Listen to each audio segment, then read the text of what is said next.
দিন পর দিদির বাড়ি আসছি, কি দরকারে এসছি, বেশিক্ষণ বসবো না, চলে যাব। ভুলে যাই কোনটা ঘর, ভালো করে দেখে নি।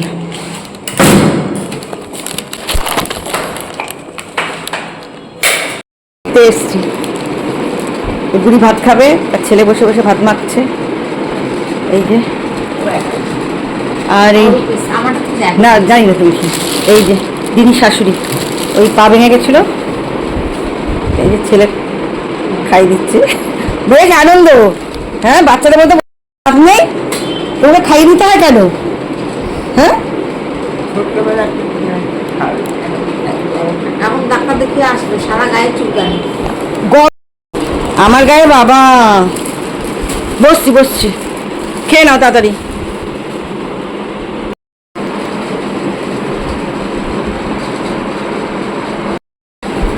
এই আমপানাটা আমিও খাই, যখন গরম হয়ে আসে দোকান থেকে, মনে যেন তাড়াতাড়ি করে একটু আমপানা খাস, শান্তি।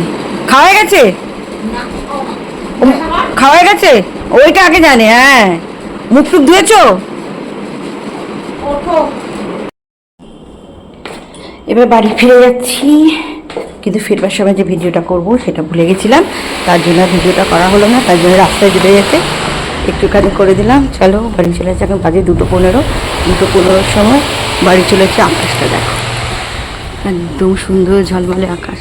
তো হবে, অনেক বলছিল দিদিভাই থেকে যা খেয়ে যা, কিন্তু খেতে গেলে দেরি হয়ে যাবে, ওই জন্য বললাম খাবো না, পরে একদিন আসবো পুজোর পর। এখন পুজোটা কোথাও থাকা টাকা নেই, পরে চলো এই দিদির বাড়ি থেকে বেরোচ্ছি।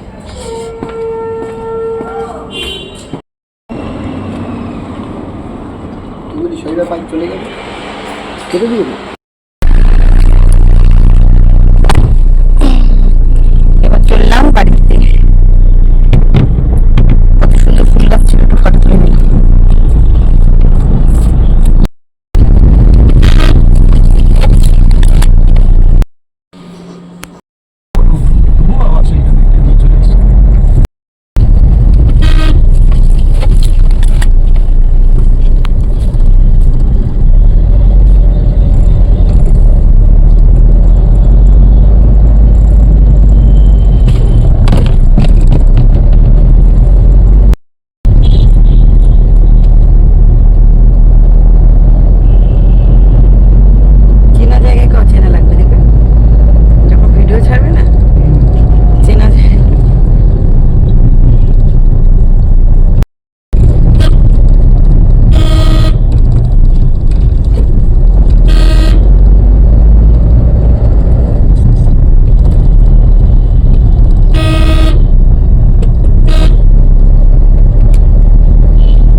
এখন বাজে 2:17, এই ফিরলাম দিদির বাড়ি থেকে। ফ্যানটা চালানো, আরে বাবারে প্রাণ বেরিয়ে যায় হাসলে। কে ফোন করছে দেখে নি আবার, দাঁড়াও।